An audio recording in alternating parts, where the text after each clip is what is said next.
வணக்கம் நண்பர்களே. அண்மை செய்திகள், இஸ்ரேல் பாலஸ்தீனா அப்டேட். நேற்று நம்மளால் வீடியோ போட முடியல. உங்களுக்கே பேசும்போது தெரியும் என்னோடய குரல் எப்படி இருக்குன்னு. நேற்று சுத்தமாகவே பேச முடியல. இன்றைக்கி கொஞ்சம் பரவாயில்லாமல் இருக்குது. அதனால தான் நேற்று வீடியோ போட முடியல. ஆனால் எனக்கு நேற்று ரொம்ப வருத்தம் வீடியோ போட முடியலன்னு. ஏன்னா நேற்று ஒரு சிறு முன்னேற்றம் ஏற்பட்டது, அதை பற்றி பேச முடியலையே அப்படின்னு.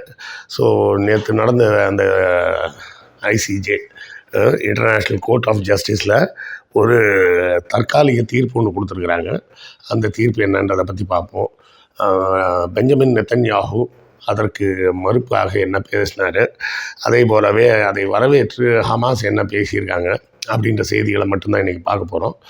அதோடு சேர்த்து நெத்தன்யாஹூ பதவி விலகிறாரா அப்படின்னு ஒரு பெரிய பிரச்சனையாக இருக்குது. அது என்னன்றதையும் சேர்த்து இன்றைக்கி பார்த்துடலாம். அப்புறம் நண்பர்களே, புத்தகம் வாங்குவதற்கான வழக்கமான ஒரு கோரிக்கை. நம்ம இந்த வினோத வாய்ஸ் சேனல் மானிட்டைஸ் ஆகிடுச்சு, எல்லாம் உங்கள் அன்பின் ஆதரவும் காரணமாக. அதனால் இப்போ இதில் விளம்பரங்கள் வருது. ஆனாலும் இந்த விளம்பரங்களின் மூலம் வரக்கூடிய வருமானம் நம்ம கேஆர்வி சேனலில் வந்த அளவுக்குலாம் ஒன்றும் வராது. அதோட கம்பேர் பண்ணால் 1/10 பங்கு வந்தாலே ஜாஸ்தின்னு வச்சிங்களேன். உங்கள் ஆதரவு தொடர்ந்து எங்களுக்கு வேண்டும். புத்தகங்கள் வாங்கினீங்கன்னா அதை கொண்டு இந்த சேனலை நடத்துவதற்கு இன்னும் கொஞ்சம் சிறப்பாக நடத்தலாம். செய்திகளையும் இன்னும் அழகாக சேகரித்து கொடுக்கலாம். ஸோ இல்லை சார், பணங்கள்லாம் கேட்காதீங்க sir.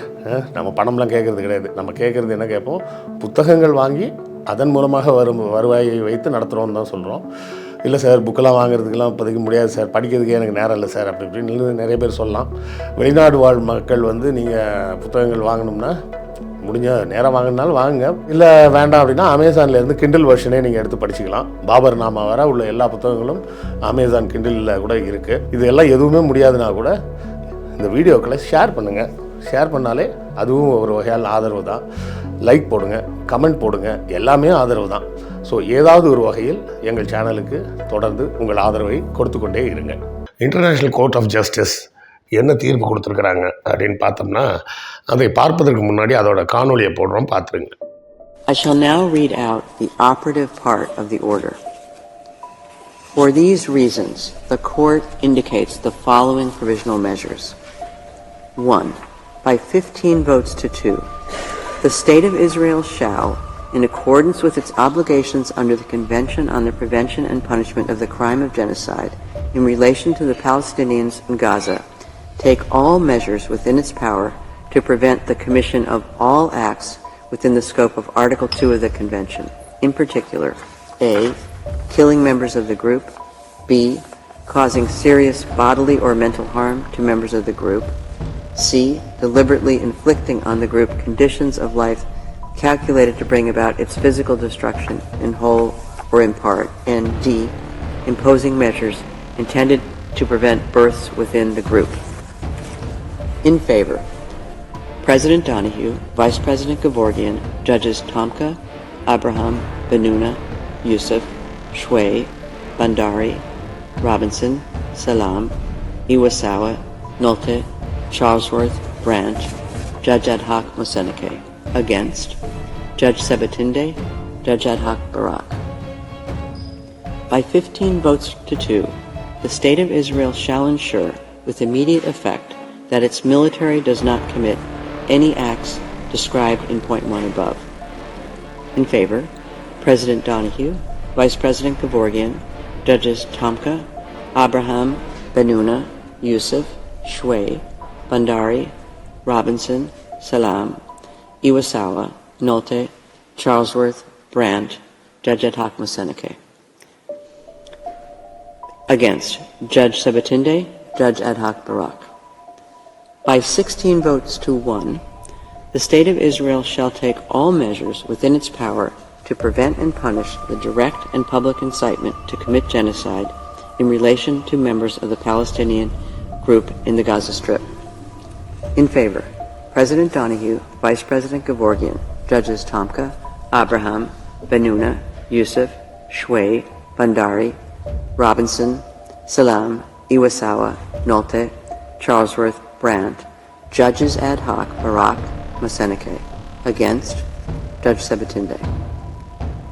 By 16 votes to 1, the State of Israel shall take immediate and effective measures to ensure the provision of urgently needed basic services and humanitarian assistance to address the adverse conditions of life faced by Palestinians in the Gaza Strip.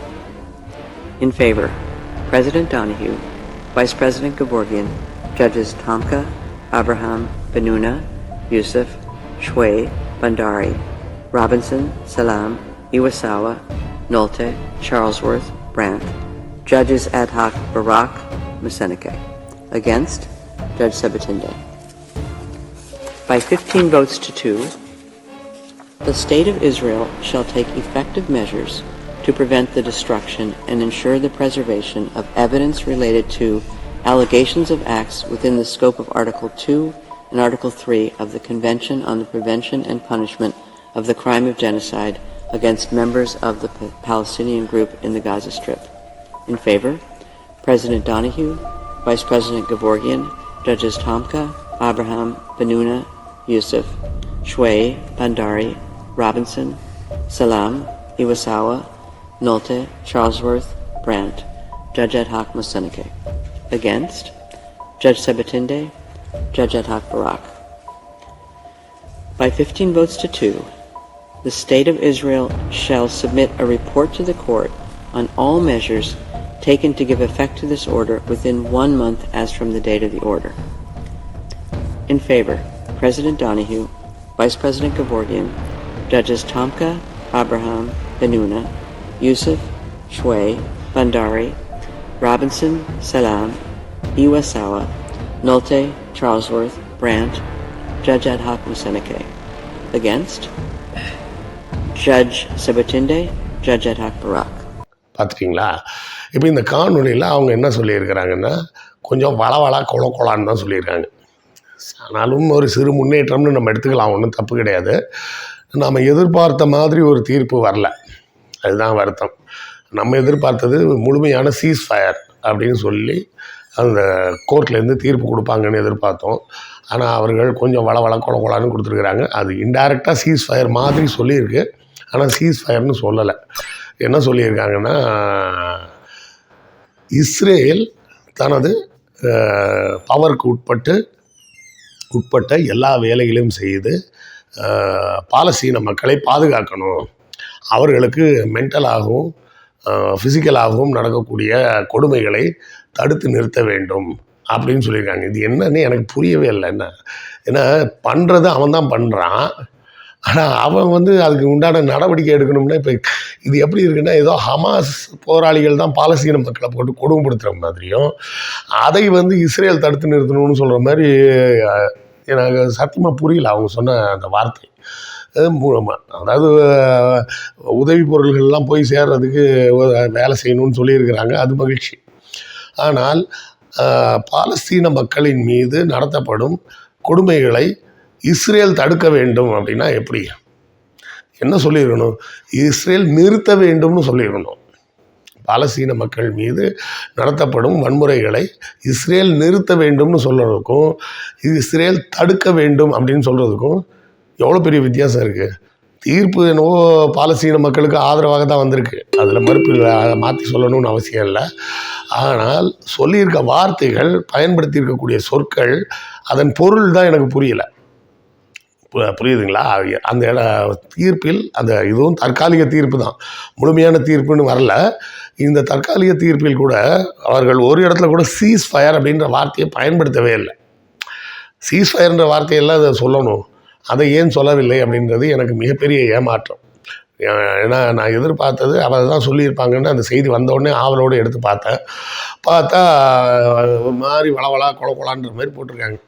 மொத்தத்தில் அவர்கள் பாலஸ்தீன மக்களின் வாழ்வுரிமையை பாதுகாக்கணும் அப்படின்றதுல மாற்று கருத்து இல்லை அவங்க சொன்னதில். அதுலேயும் சொல்லியிருக்காங்க, ஜீனோசைட் அப்படின்ற வார்த்தையை தெளிவாக பயன்படுத்தியிருக்காங்க. அதாவது அந்த இனத்தில் குழந்தைகள் பிறப்பதை தடுப்பதற்கு உண்டான வேலைகள் யாராவது செய்தால் அதை இஸ்ரேல் எப்படி தடுக்கும் அப்படின்னு தான் எனக்கு தெரியல. அதை இஸ்ரேல் தடுக்க வேண்டும்னு சொல்கிறாங்க. இஸ்ரேல் எப்படி தடுக்கணும்னு நமக்கு புரியலைன்றது தான் விஷயமே. ஏன்னா அவங்க திரும்ப திரும்ப அந்த வார்த்தையை தான் பயன்படுத்துகிறாங்க. சரி, மகிழ்ச்சி, இது அட்லீஸ்ட் குறைஞ்சபட்சம் இப்படியாக ஒரு தீர்ப்பு அது வந்ததே அப்படின்னு சந்தோஷப்படலாம். அடுத்த செய்தி என்னன்னு பார்த்தோம்னா, இதை எதிர்த்து பெஞ்சமின் நெத்தன்யாகு ஒரு பெரிய அறிக்கை விட்டுருக்கிறார். அந்த அறிக்கையில் அவர் என்ன சொல்கிறார் அப்படின்னு கேட்டிங்கன்னா, இல்லை அதை வாசிச்சிடுவோம், அந்த அறிக்கையவே வாசித்து பார்த்துடலாம், ஏன்னா நம்ம வார்த்தைகளை மாற்றி ஈத்திலாம் சொல்ல வேணாம். Prime Minister Benjamin Netanyahu, in reference to the decision of the International Court of Justice in The Hague, Israel is fighting an unjust war. We are fighting against the Hamas monsters who murdered, raped and kidnapped our citizens. We will continue to do everything to protect ourselves and our citizens while upholding the international law. Like every country, Israel has the basic right to self-defense.